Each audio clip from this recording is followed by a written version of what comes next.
What's up, family? What's and up, all my family? new family members out there. We are the Just Us family. You can call me T. And I'm Jackie. And today we're going to talk about reasons people hold on to property when it is, I'll say, temporarily not making money. Yep. That's a better way to put it. Mm-hmm. So you start us off with the first reason. Okay. But before we get into this reason, the reason why we're even doing this, if you checked out our last video, we highly suggest you go check out that video. We mentioned that we have a couple of problems, I wouldn't say temporary setbacks, with our real estate portfolio. We have one property that is not positive cash flowing.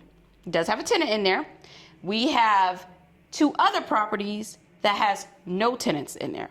We're not going to touch on that. We'll probably touch on that in another video. But for this video, that's exactly what we're going to discuss, because there are many landlords out there that face this similar situation. So getting into the first reason. Well, let's just talk about for us. We mentioned so many times that this, yes, is an investment. Yes. But we are trying to hold our properties for our kids. They will not be able to enter the market the way we entered when they get older. It's just going to be way too high for them to enter.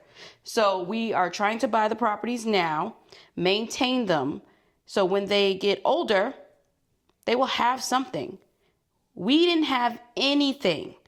Our parents, grandparents, anybody in our family, they didn't leave us anything. And we just do not want to leave this world without our children having something that they can call their home. Because it's like, why does it always have to be a struggle? You know, why couldn't it be, okay, we got this as a family, you know, the family worked together. Mm-hmm. It's quite interesting because for myself growing up, the family was all under one roof. But the crazy part about it, all that money for years living under one roof, it was rented. It wasn't a purchase. I mean, it was my uncles, my grandma, my parents, my aunt. Like, we were all under one roof. And I thought growing up that house was ours. Like, because we lived in it so long and the way it was set up. But the whole time, we were just renting. So that's the thing. That wealth is, like, non-existent nowadays. Nobody really passes anything down to the next generation. Mm-hmm. And so that cycle, unfortunately, continues. So it's just time to break that cycle. Yep. So that's a really good reason. Break that cycle so that way you can pass something down to whoever you want to pass it down to in the family or your children. That way they have at least that roof over their head and not just out apartment hunting and hoping to get approved by this apartment or hoping to get approved by this landlord. So that way it's a guaranteed roof over their head. You can't beat that, especially with it's going to be paid off by that time after all those years. Yeah. And then they have options at that point. So while we didn't necessarily make the profits when we had it, when they have it, it's going to make a killing. It's paid off. They can do so much with it. They can live in it and only pay taxes and insurance, and then they'll be so familiar with the neighborhood. Exactly. And they're in highly desirable neighborhoods. Highly desirable neighborhood. You know, they'll know the location. They will be in a position where they can rent out a room while there. You know, they can just use it and go to college from there. They can make money off of it, Airbnb it. You know, whatever else is existing in the future, because I mean, we're talking years from now. You never know, but it's so many options. Or by the time they get it, they can also sell it for a hefty profit because Yeah. you paid off free and clear. Mm-hmm. So that wealth. Yeah. What else you got? Oh, it's on me now to come up Mm-hmm. with something. Okay. Let me think. Reasons to hold on to it, I would say, because even if it's negative, nobody's in it right now, eventually the market's going to change. Yeah. I That's a good one. remember when the market changed in one of the neighborhoods we were in, and the guy sold it for like over 500,000, and this was we're talking about paying like 200 at the time, 200 some thousand, like We talk about this story all crazy the time. profit. I think he got like 570, 584. No, matter of fact, he got over I six thought for it. I was about to say he got Yeah, six he for got it. over six. It was that much, and it was like everybody was so like surprised, like whoa. But during that time, it was a seller's market. I mean, I remember Mm-hmm. we even wanted to try to buy it in, and we couldn't find nothing. Everything boom, boom, boom, just like that. Yeah, So people were cashing out their 401ks just to yeah, overbid on people. he Y'all know what we sold talking that about. thing and made so much money, and he was like, "This what I'm gonna do." Well, let me rewind for a second. The only thing that they did in that house, he had him and his son, who was like 13 years old. They did a little bit of upgrades in the house and sold it for well over 600,000 and paid 200 some thousand for it. And so they were like, okay, all we're gonna do now, we got this full profit, all this money, we're going out to get some land and just live off of that and build a little trailer or something out there and living off that land and enjoying life. Mm-hmm. So that's another good reason, because you really don't know when that market is going to change, but when it does, everybody's trying to buy it, and yeah, Yeah. that profit is huge. Mm-hmm. Huge. So now it's back on you, unless Yeah. you want to add something to that first also. No. You hit the nail on the head with that one. But another reason why some people hold especially when it's not a positive cash flow, is because there is at least something coming in. I think sometimes, well, a lot of times, many times, especially being up here in Northern Virginia, we've seen this a lot. Many of the landlords are only getting enough to cover the mortgage. The taxes, HOAs, if they have it, that falls on them. But you have to remember this too. Something is better than nothing at all, because someone else is paying down your mortgage. Thank you guys for paying out. Yeah, they are paying down the mortgage. For instance, we mentioned in the video before, the tenant is paying $3,400 at the property we're talking about. Well, the taxes, the mortgage, and all that comes up to $3,700. Well, by almost $38,000. So we are literally adding an additional $400, which by the end of the year would be what, $4,800. But by the end of that person's year, I mean, look how much they have contributed to the mortgage. You see? So I think it's all about perspective, but also some people can't have that happen. We do understand too that sometimes that is your income. So that wouldn't work. You would definitely have to have some additional sources of income for that to work. And we're talking about people that do have that. So we are aware of that. But just know that they are paying some of the most of the majority of the mortgage, except $300 in our case. So I would say, again, like I said, thank you for that. I'm serious. I mean, you have to really say thank you, because no, you really do. as renters are paying down the mortgage and building up that equity for landlords, basically. Even if you have to come out of pocket as a landlord for a couple $100s, yes, like you just said, $4,800, but $4,800 can turn to boom a sale, and a sale of a profit of over $100,000 basically. Yes, especially when you just So talked about the market I turning. mean that's a win-win situation all day. So what I'm gonna say next is another reason I would say sometimes it's because of an emotional connection. Mm-hmm. Yes. Because it can be a family that goes in together on that property and emotions are tied to it.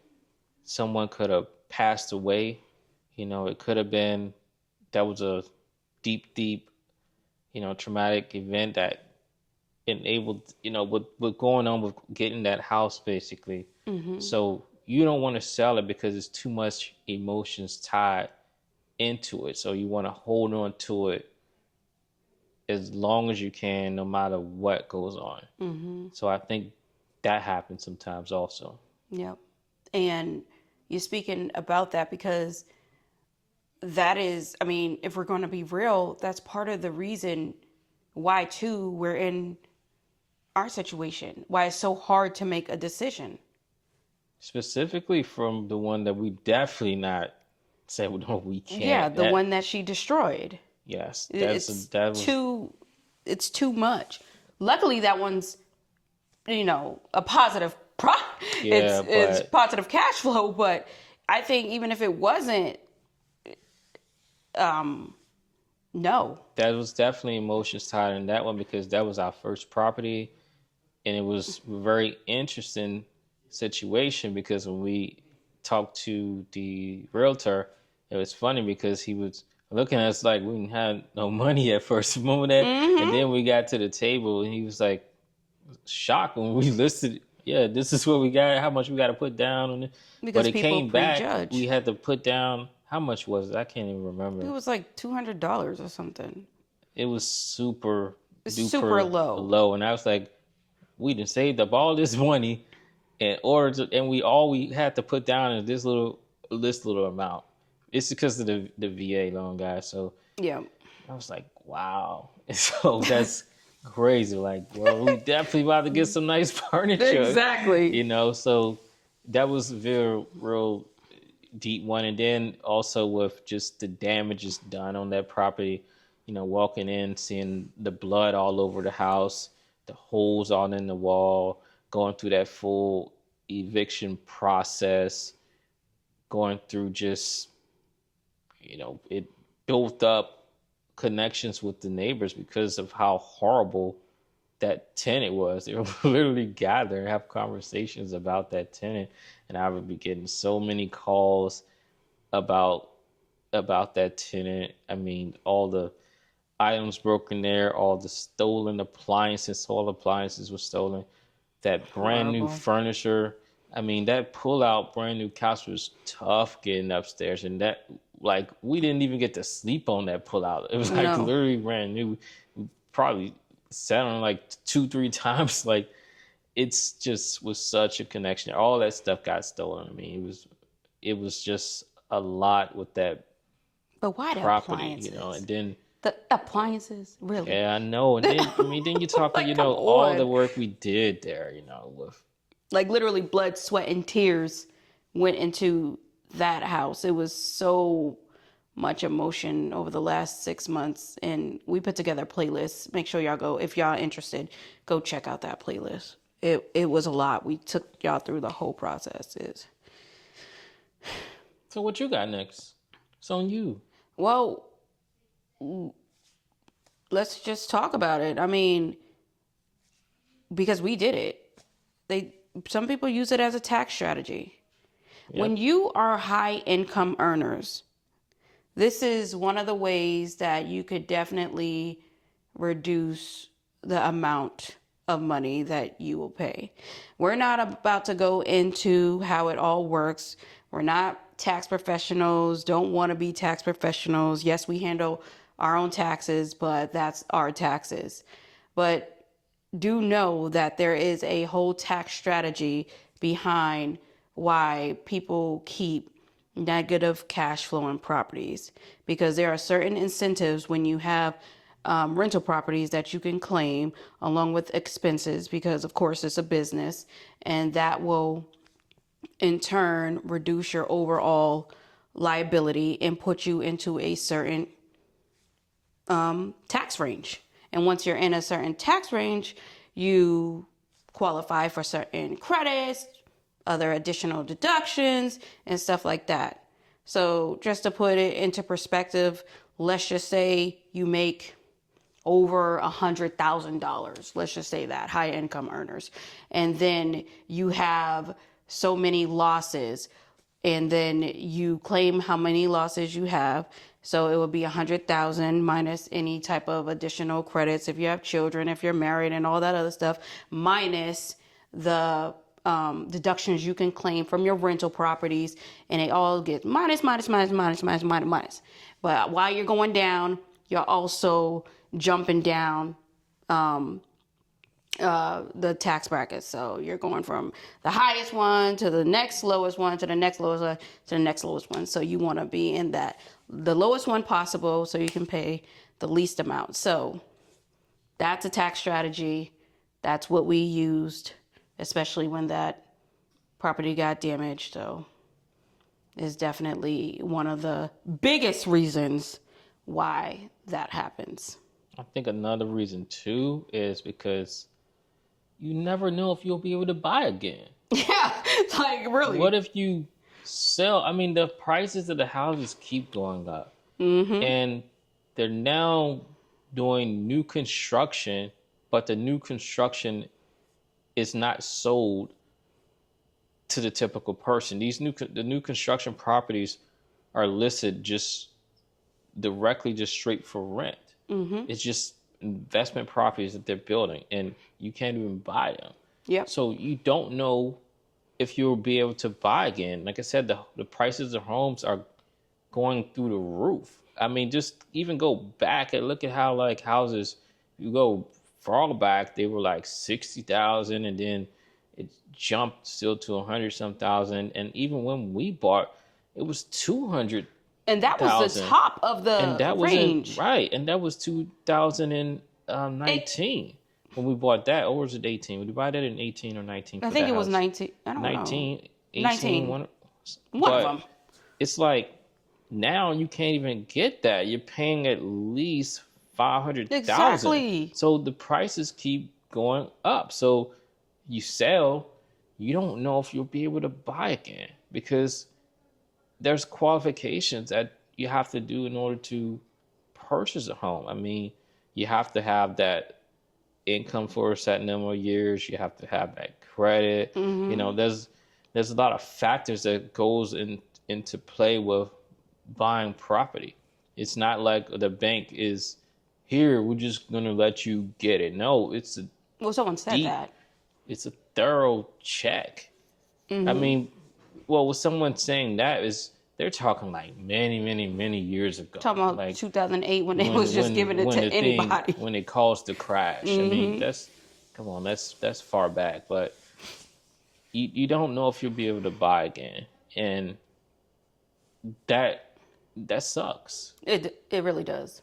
Because it's like, man, I went from owning my home, and I can never even, afford to buy another home again. I'm just gotta rent and pay somebody else's rent. I'm not getting any equity built in it, because you're thinking like that as a previous homeowner. I can't get no equity built in it, so I can't sell it.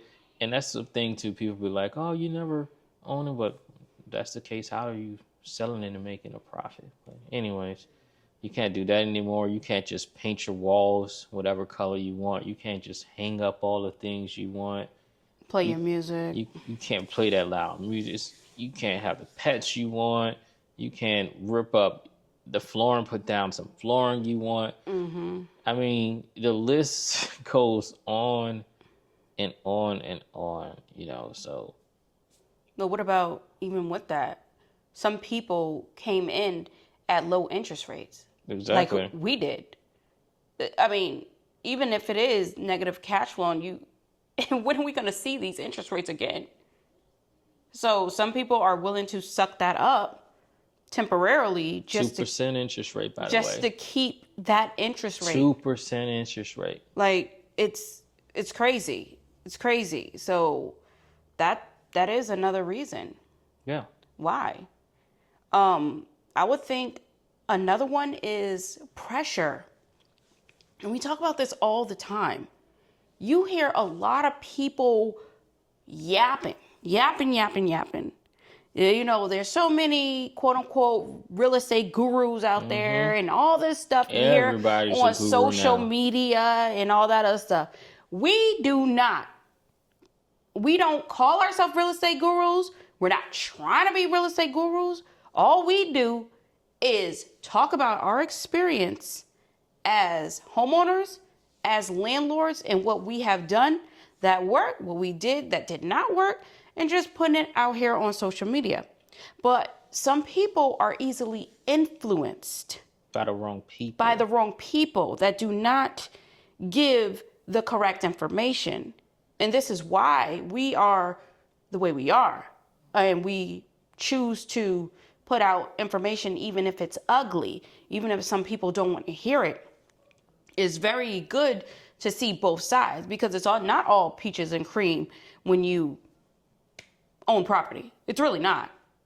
So, and especially when you're a landlord, you could definitely be going through things like what we're dealing with right now. Other reasons I would say is because just that fear of missing out, because if you don't hold on to it and you sell too fast, you could potentially miss out on a big bang for your buck. Yep. And sometimes that could have been just another year. Because like I said, you never know when the market's going to change. So now you made this hasty decision to go ahead and sell. And now literally 1 year, you see the market change. You're going to look up your house that you sold. Yeah, you are. You're going to look it up and you go like, man, I can't believe it sold for that. It's just like what we was talking about in 2021 when we seen it kept going up and up and up and up and up and up. We said, what? We could have sold. And trust me, we kept getting calls. We kept getting flyers of people that wanted to buy our house. Like you said, we bought it at $200,000. It was going for $600,000 at the time. What? So a missed opportunity, like we're saying. But we don't know the next time we'll see things like that. We Don't know. We just don't know. So it's things like that come into play. Exactly. That's all the reasons that I can think of so far. What you got? You got anything else to add? Not really.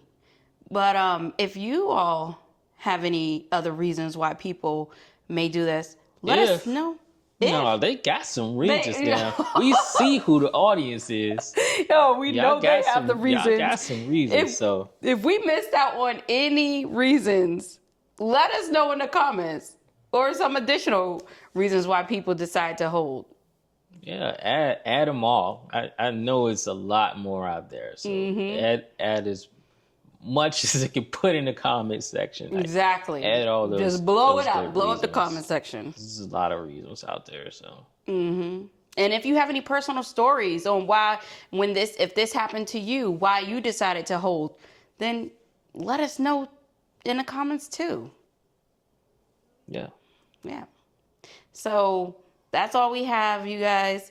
And until next time, peace out. And by the way, new family members, just know we give some shout outs. So just be prepared because we might call you out. In the next video. Might give you that huge shout out because I'm telling you, it's such a strong community of knowledge here. Like you'll see in the comments. You're gonna see so much experience and knowledge down there with the comments. You're gonna be like, oh yeah, I like this. So just be ready. So other than that, drop your comments. Don't forget to share the video, leave your likes, all that good old stuff. And till next time, Peace out. see ya.